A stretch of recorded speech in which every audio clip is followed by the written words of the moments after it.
Okay. We are at the Clay County VFW on June 27th, 2011, interviewing Mr. Gale Brown about his service in the military. Could you please give me your full name as is recorded on your birth certificate, sir? Gale, G-A-L-E, middle name Esker, E-S-K-E-R, Uh-huh. and last name is Brown. All right. Do you have a nickname? The only nickname, yes, I do. Uh-huh. Growing up, people called me Little Brownie because a man by the name of Brown ran a service station nearby, and they called him Brownie. Uh-huh. And I was always called Little Brownie. Oh, I see. But when I went to high school, in my freshman year, Uh-huh. our coach was our civics teacher. Uh-huh. And everybody, it was our homeroom, and everybody left their lunch in the homeroom. And I took one lunch and transferred out of each desk. Uh-huh. So that everybody had a different lunch. Oh, I see. It was a mess. Uh-huh. It messed up things pretty bad. Uh-huh. From that day on, the coach called me Dog Wagon, and I had that nickname all through high school. I see. But it didn't carry any further. Any further than that? No. Okay. In the military, were you just known as Gale? Or Brownie. Okay. Or Sparks, because I was the electronics technician. Oh, I see. Okay. And I had Sparks on my uniform. Oh, as to identify you as that being...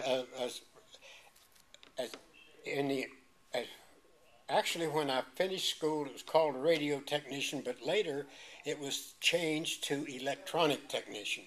Oh, I see. The title was just changed. Uh-huh. But there was Sparks. Okay. Did you carry on to in that profession after your military service in any way? Yes, I came out of the service and attended the University of Maryland and had 2.5 years of electrical engineering. Oh, I see. Okay. My vision went bad because of a systemic condition. Mm-hmm. And I changed my major to sociology and ended up with a degree in sociology. Oh, I see. I was almost blind. Mm-hmm. And so vocational rehabilitation sent me to Catholic University after my college graduation. Mm-hmm.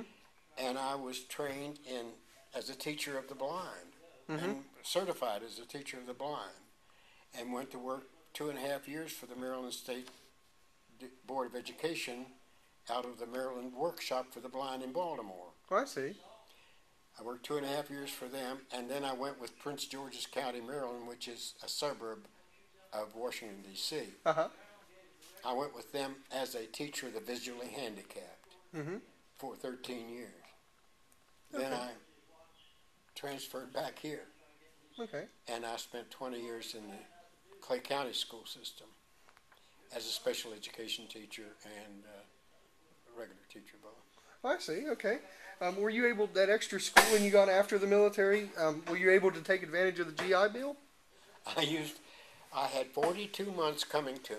In mm-hmm. fact, I had 42 and a half months coming to me. Mm-hmm. But because I had that half month, one day over, I think, they gave me the entire 45 months. Now, 45 months was the maximum for World War II, a GI Bill. Mm-hmm.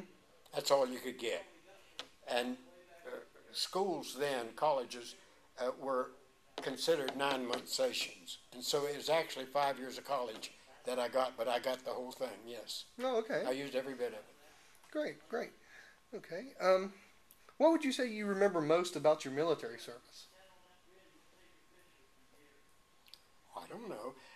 Actually, now, I helped commission a ship, Uh-huh. the LST 1148. Mm-hmm. I helped put it in commission. We took her down the Illinois River at Seneca, Illinois, mm-hmm. where she was built, and took her down the Illinois River to the Mississippi, down the Mississippi to New Orleans. And that's where we had our shakedown cruise and commissioning. Uh-huh. We were commissioned in Algiers. And we went from there, and while we were there, we were informed that our ship, now LSTs are the first ships to go ashore Uh-huh. in an invasion. They take the tanks in. LCIs and LCMs, landing ship Marines, landing ships infantry, and so on, follow the LST. They informed us that we were going to be in the initial invasion of Japan on November the 1st. We had that information. Now, at that time, we could have wrote letters and told our relatives that the initial invasion of Japan was going to be November. We would have never got there. They'd have cut it out. Oh, I see. We were quarantined. And this was 1945, May and June of 1945. We were put into commission, and of course our commanding officer did not want that job. So he had trouble with some of the men, and I was one of them. And half the crew went ashore to the headquarters in Algiers and complained about the commanding officer, which happens. Yes. One day, and the other half went the next day. But he had slapped one sailor, and they left him out. He almost had a fight with me, and he left me out. I didn't even know they was doing it. They just left me out. And but of course he was replaced within 72 hours or quickly. Was this a schooled officer? Do you think this was a schooled officer? It wasn't somebody that had been promoted from the ranks, had it? He was what they called a 90-day wonder. He went in the service and went to officers' training school for 90 days and became an officer. I see. He was from Louisiana. That's about all really I know of him. But he just treated the crew badly. And but they left me out because I had almost had a fight with him, and he did slap another person. He slapped me, but he slapped another person. Anyhow, they replaced him, and he was a full lieutenant, reserve. Now, I was U.S. Coast Guard Reserve, too, and the R was always after your name if you was reserve. But Lieutenant, the next lieutenant that took his place, Ernie Payne was his name, and he was a 20-year man. He'd come up through the ranks and had been in the service for 20 years, about 38 or 40 years old or something like that. Very fine person, and he took over. But of course, I don't know this for sure, but I think that Goodhart was the name of the man that left. But he began to mistreat the crew immediately after he found out where we were going. And I always thought that had something to do with it, but yeah, I didn't know that. Anyhow, we went on through the canal and up to New Orleans. We were at New Orleans. We went through the canal and up to Seattle, Washington, and picked up a whole Navy unit of 92 men, and all their equipment, including a Jeep and I don't know what all. And while we were there, on August the 6th, the first atomic bomb was dropped. And the next one on August the 9th. Now, we left there long about the time the second one was dropped and went to Honolulu. When we arrived there, they were celebrating victory because on September the 2nd, remember, Japan capitulated after the second bomb. And so we got to see the parade, or maybe even be in them, I don't know, in Honolulu. Then we went on to Okinawa. When I got up the next morning at Okinawa, you could see Allied ships as far as you could see. This is Buckner Bay. You could see Allied ships as far as you could see in every direction. They were all getting ready for the November 1st invasion of Japan. Now, we went on to Japan with that unit, that Navy communications unit, and delivered them to Japan because that's where they were setting up their unit. Of course, the war is over now. And of course, going from Okinawa to Japan and even coming back to Okinawa, we were in mined waters. Mm-hmm. And we knew it, of Mm-hmm. course, and we had communications, you know. I see. And in fact, we blew up 2 or 3 horn type mines. You know, you could see them in the daytime. Uh-huh. So this invasion was scheduled in case they would not have. If they had not capitulated. Uh-huh. If there had not been an atomic bomb, Uh-huh. yes, I that see. would have occurred. They told us they would expected to lose 85% of us. Mm-hmm. They would have, maybe, because Japan, they had underground facilities. They were fortified. Mm-hmm. The island of Japan was a fortress. Mm-hmm. It would have, but they would have taken it. The Mm-hmm. Allied forces, they would have overpowered it. Mm-hmm. But how long it would have taken, nobody knows, because nobody knows how long their supplies would have lasted. Mm-hmm. But they would have run out. Mm-hmm. At that time, was there any sort of rumor, any idea of there being an atomic bomb? I mean, there was nothing known about it until it happened. Not until it happened. No. I see. No. And of course, the decision was made by Harry Truman to drop it. A lot of people say now Japan was practically on her knees then, Mm-hmm. and this was known Mm-hmm. that he should never have done it because he knew Japan was on her knees. But he probably saved millions of lives, Japanese and American as well. Mm-hmm. He probably saved millions of lives Mm-hmm. by dropping that bomb. Of course, he hurt a lot of people, but 70,000 people were hurt at Hiroshima. Now, Nagasaki, the second one, was a population of only about 60,000, but it destroyed the whole thing. Mm-hmm. Yeah. And remember I told you we took a communications unit to Japan? Mm-hmm. Well, that communications unit had a Jeep and a Jeep driver with it. And we found out that the Omura airport, where the kamikaze planes were stored and where the kamikaze pilots were trained, Mm-hmm. which was about 10 or so miles away from Nagasaki, Mm-hmm. we found out that if you go there, they had them all stacked up, ready to burn. They were going to destroy them. Mm-hmm. You could take radios and anything out of them you wanted. Mm-hmm. And the person in that communication unit wanted, some kind of sights, gun sights, Mm-hmm. or something out of it. I would like to have some radios, so the electrician, myself, our photographer, that communication guy, 5 of us all together, Mm-hmm. planned a trip. And we had our yeoman present it to our commanding officer to approve. Mm-hmm. And then, of course, he just signed whatever the yeoman told him to sign. You know, Mm-hmm. he never read it.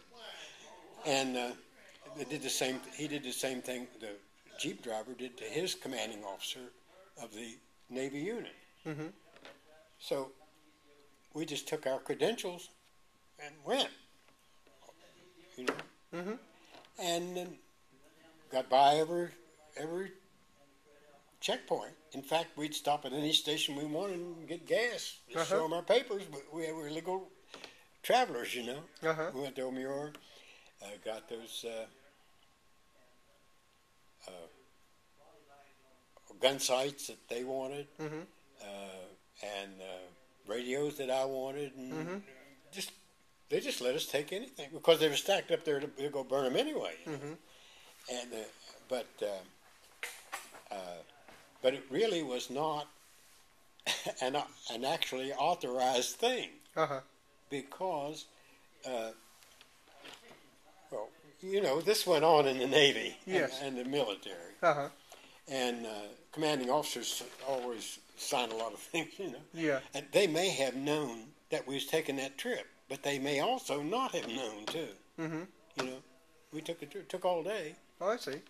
had a good time, and then in 1995, I got a card in the mail that my wife forgot to give me, and she said, "Oh, you got a card in the mail asking if you was served on a ship like USS Sumner County or something like that. Uh-huh. I said, no, I never served on any such ship as that. And she said, well, let me get the card. She got it. Well, it said USS Sumner County, but in parentheses it said LST 1148. That was my ship. Uh-huh. You know. So on Monday morning, I contacted the man who sent the card, Terry Leahy, and he said that he had he and his wife, when they put the card in the mail, it was the third Gale Brown that they had contacted. 2 on the West Coast and 1 somewhere else. And it was almost certain that I must be the one who was the electronic technician on that ship. Uh-huh. Anyhow, he said, we have a partial history of the ship written by Victor Brown, who was our yeoman. Uh-huh. And I said, no, it was typed by Victor Brown. It was written by me, and I have the original copy. Uh-huh. I made copies and sent them to him. He had found 30-some original crew members up to that point. Uh-huh. After he got my information, he found at least that many more, about 60 of us.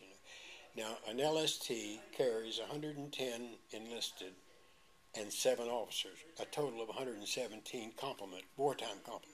Mm-hmm. That includes your gunners and everything. You know. It's like a submarine has a 90 peacetime complement, but 110 wartime complement. Uh-huh. I spent 4 years in the submarine reserves after I got out of World War II. I see. That's how I know about submarines, too. Uh-huh. And so complements are about the same on the two. Mm-hmm. But an LST's complement, wartime complement, was 117.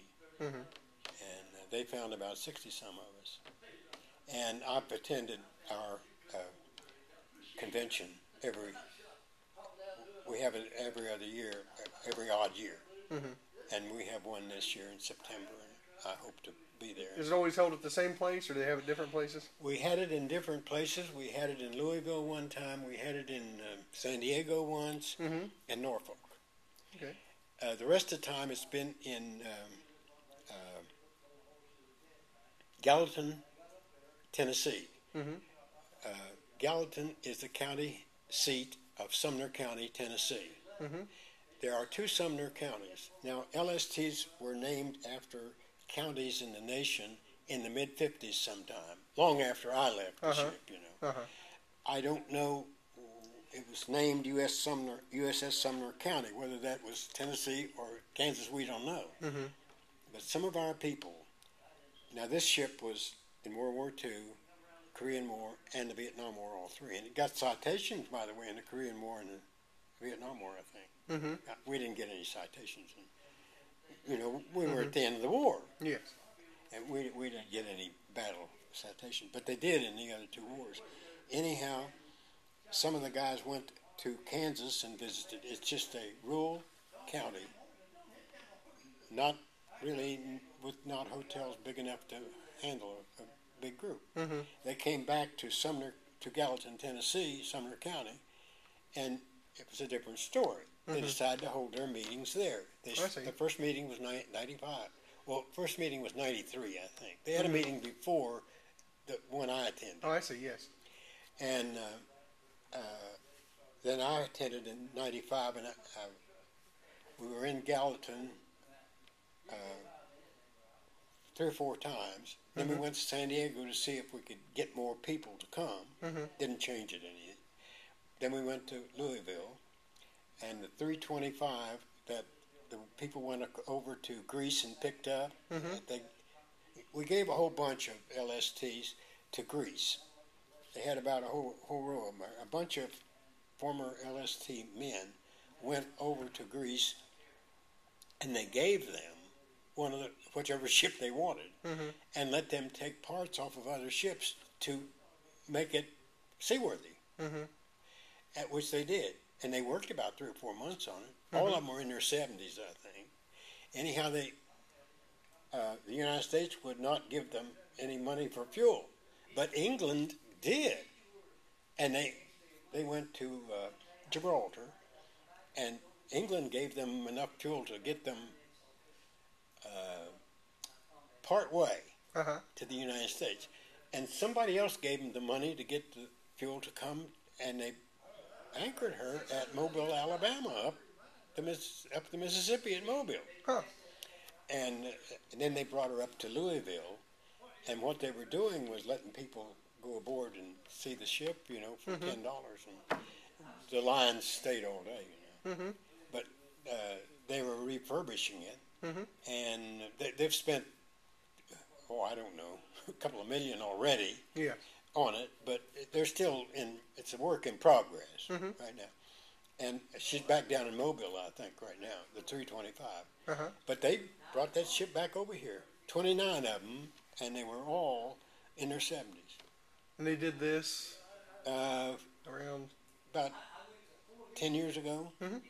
in the neighborhood of 10 years, 8 years maybe, something like that. That's really neat. That is Yeah. really neat.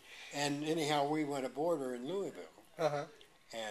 but the 325 was an older ship. See, I was on the 1148, one of the late ones, Uh-huh. modern, much more modern, and the one I was on was much nicer than the old 325. Mm-hmm.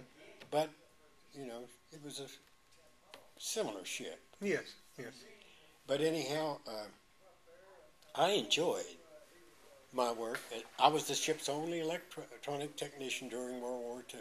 Mm-hmm. And I was in charge of all electronics equipment on that ship. 19 years old. Uh-huh. And it was a big responsibility, Mhm. really. I didn't think of it as that, I graduated from Capitol Radio Engineering Institute in Washington Mm-hmm. for my work, Uh-huh. And I enjoyed it very much. But I gave up engineering when my eye condition came along, and Mm-hmm. went into sociology, and from that into education, and Mm-hmm. taught all my life. I see. You said that you spent some time 4 years later working with, you said the reserves? Or- Yeah, I was a freshman. When I came out of service, I was engaged to a girl in Silver Spring, Maryland, which is 5 miles away from College Park, the University of Maryland. She Uh-huh. was a freshman at the university. That's why I went to the University of Maryland. I see, No yes. other reason. Uh-huh. And we got married Mhm. in November of 46. Mm-hmm. I started at the university in September 46. And long about the time we got married, some other ex-servicemen and I went down to the Navy Yard and joined the Naval Reserves, Oh, I see. the submarine branch of the Naval Reserves. Mm-hmm. And I spent 4 years in the Naval Reserve. Oh, I see. So you got out in about 1950? 1950 is when, I was from 46 to 50. I was in the Naval Reserve, yeah. Okay. Mm-hmm. All right. And the eye condition came along in 1950, and that's why I had the problem. Yeah. Yes, yes. In fact, I was no longer eligible to be in it. Mm-hmm. Okay. All right. A lot of these questions you actually touched on.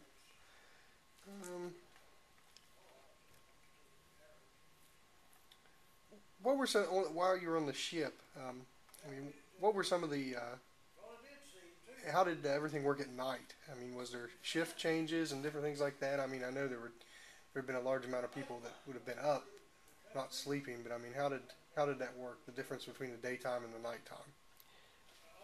On a ship, you have 3 watches. Uh-huh. 8 on, 4 on, 8 off. 4 on and 8 off. Mm-hmm. Everybody has 4 on and 8 off, except, of course, people who were, like I was an electronic technician. I was a 24-hour person. Mm-hmm. They'd call me anytime. I see. I was not a watchstander. I see. But in port, sometimes they made a watchstander out of me. Uh-huh. But I didn't like it, but, they did sometimes.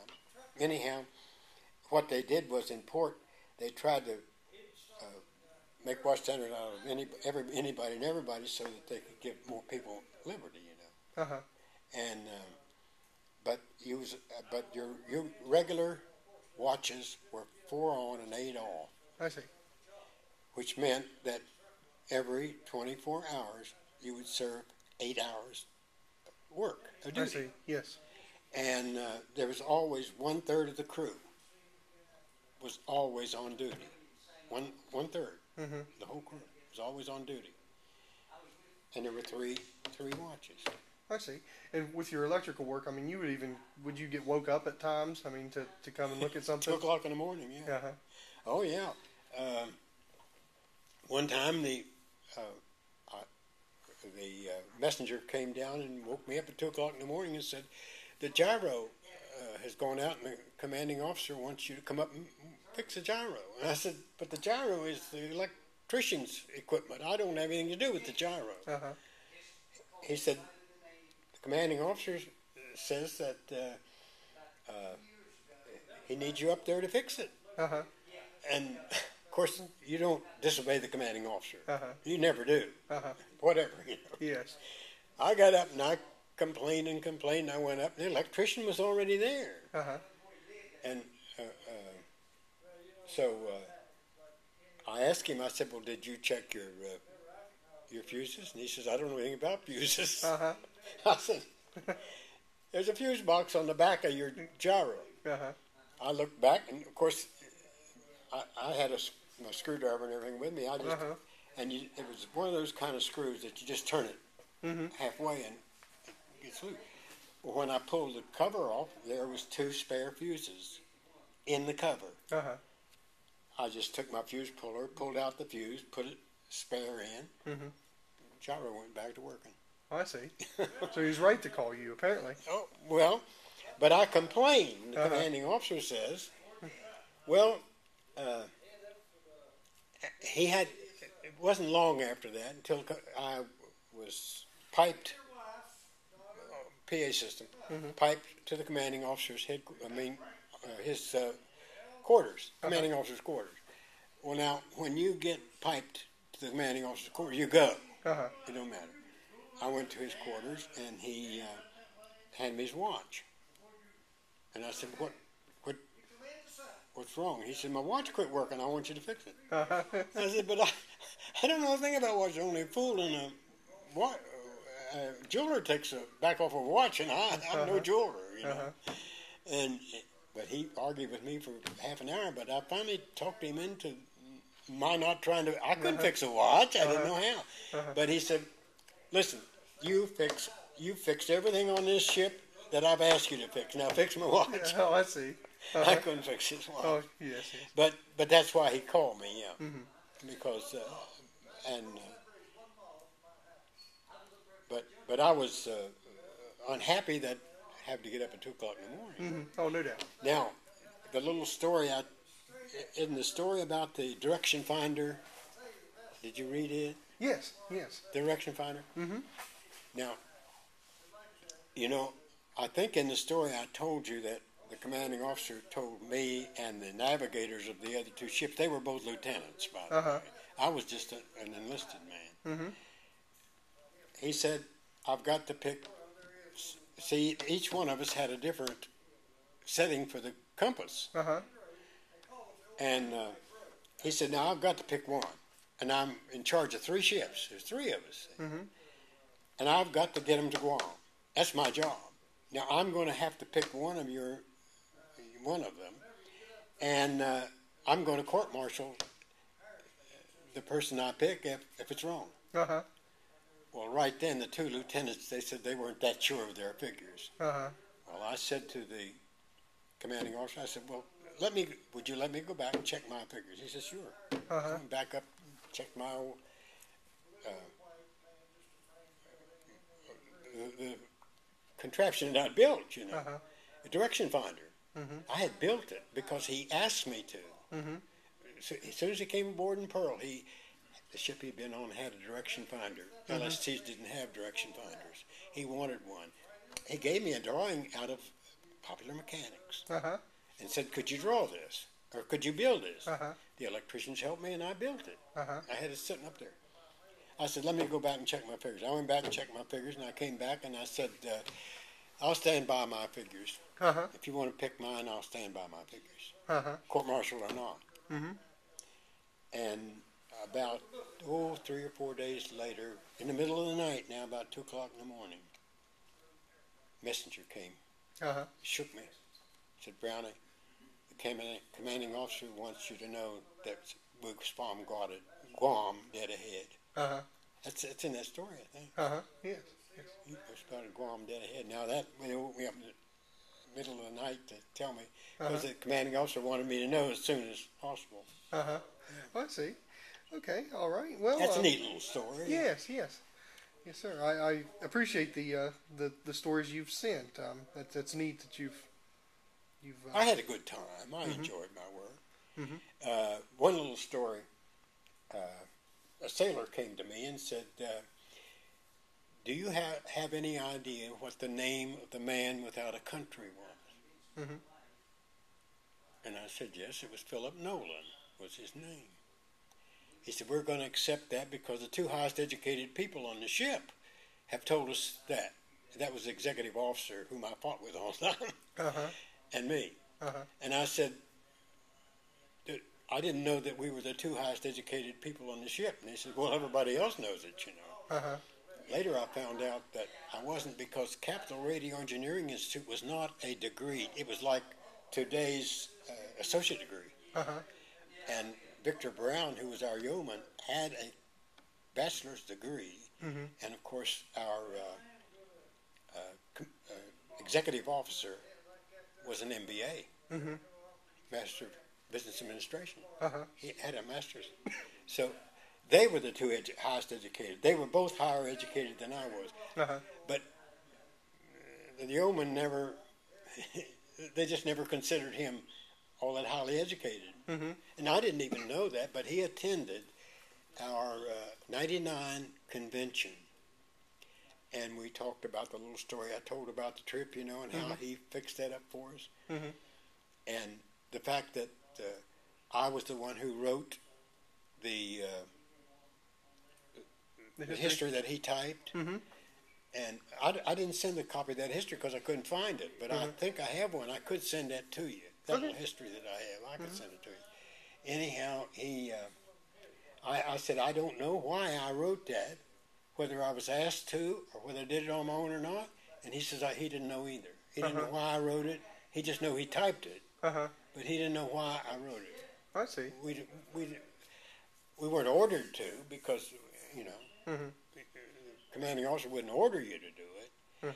I think what happened was I wrote that history as we went along. Now, actually, servicemen are not allowed to record the actions of a military ship himself. But I wrote that. I think the commanding officer got a hold of it and asked the yeoman to type it up so everybody in the ship could have a copy of it. I think that's what happened. But I don't, you know, 60. We're talking about 60-some years ago. Yes, yes. I don't really know. Okay, all right. Well, I'd like to thank you for the service to your country. Do you have any more questions you want to? Well, do you have any advice that you'd like to give to individuals that are, you know, thinking about pursuing the military as an option, or possibly our young people that are in the service today? There's absolutely nothing wrong with the training one gets in the military. It is going to benefit them in civilian life no matter where they go. Because the main thing that the military teaches is discipline. Self-discipline, and that is the secret of success. Really. Yes, I think that a hitch in the military could benefit anybody. I really would recommend it. Okay. All right. Well, thank you, sir. Oh, I don't